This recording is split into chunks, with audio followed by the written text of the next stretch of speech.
నమస్తే, నేను మీ చారి అక్షయ మీడియాకి స్వాగతం. హైదరాబాద్ శివార్లోని ఫిర్యాదిగూడలో శ్రీ చైతన్య జూనియర్ కళాశాల ఉంది. అందులో ఇంటర్ చదువుతున్న విద్యార్థిని వర్ష బాత్రూంలో చున్నీతో ఉరి వేసుకుని ఆత్మహత్య చేసుకుంది. ఈ విషయాన్ని గమనించిన కళాశాల సిబ్బంది వెంటనే ఆ అమ్మాయిని ఆసుపత్రికి తరలించారు. అప్పటికి అమ్మాయి మృతి చెందినట్టు వైద్యులు నిర్ధారించారు. సమాచారం అందుకున్న పోలీసులు ఏం చేస్తారు, హాస్పిటల్కి వచ్చారు. అమ్మాయి బాడీని పోస్ట్ మార్టం కోసం గాంధీ ఆసుపత్రికి తరలించారు. కేసు నమోదు దర్యాప్తు చేస్తున్నారు. ఇక్కడ ఈ శ్రీ చైతన్య కొన్ని కార్పొరేట్ కళాశాలల్లో విద్యార్థులు ఆత్మహత్య చేసుకోవటం విద్యార్థులు తరచు జరుగుతూనే ఉంది.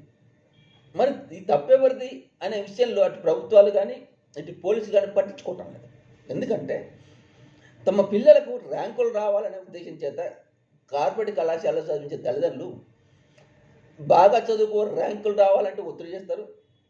ఆ కళాశాలలు కూడా విద్యార్థుల చేత బాగా చదివించి బట్టి పట్టించి ర్యాంకులు తెప్పిస్తే వచ్చే సంవత్సరం మాకు విద్యార్థుల సంఖ్య పెరుగుతుంది, ఆదాయం వస్తుందనే కోణంలో యాజమాన్యం కూడా ఆలోచిస్తుంది.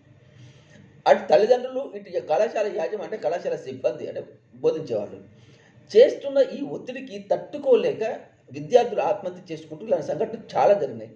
ఒక శ్రీ చైతన్య విద్యార్థి కూడా ఇంటర్ కళాశాల మాత్రమే కాదు.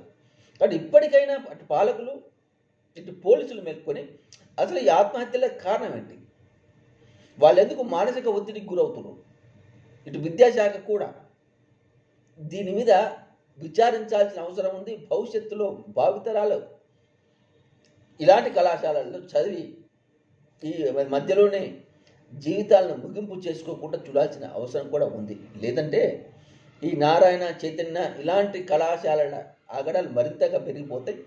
తల్లిదండ్రులు కూడా ఈ విషయంలో ప్రథమ ముద్దాయిలు వాళ్ళు కూడా తమను తాము ఆత్మవిమర్శ చేసుకోవాలి. ఈ ఇంటర్లో వచ్చే ర్యాంకు ఈ విద్యార్థులకు ఎందుకు అక్కరొస్తుంది, కళాశాలకు డబ్బులు తెచ్చిపెడుతుంది తప్ప. ఎందుకంటే తర్వాత ఎంసెట్ ఏది పోయాలన్నా మళ్ళీ పోటీ పరీక్షలకు పాల్గొనాలి. అంటే విద్యార్థులు పోటీ పరీక్షలకు పాల్గొనే విధంగా నాలెడ్జ్ని పెంచుకుంటే సరిపోతుంది. ఈ ర్యాంకులు అవసరం లేదు. ఈ ర్యాంకుల మోజులో పడి తల్లిదండ్రులు అదే ర్యాంకుల ద్వారా కోట్లు గడించాలని కళాశాల యాజమాన్యాలు చేస్తున్న ఈ పైశాచికమైన ఒత్తిడి వల్ల జరుగుతున్నవే ఇవి ఆత్మహత్యలు. ఇది ఆత్మహత్యలు కాదు, అటు తల్లిదండ్రులు ఇటు యాజమాన్యం చేసిన హత్యగానే మనం గుర్తించాల్సిన అవసరం ఉంది.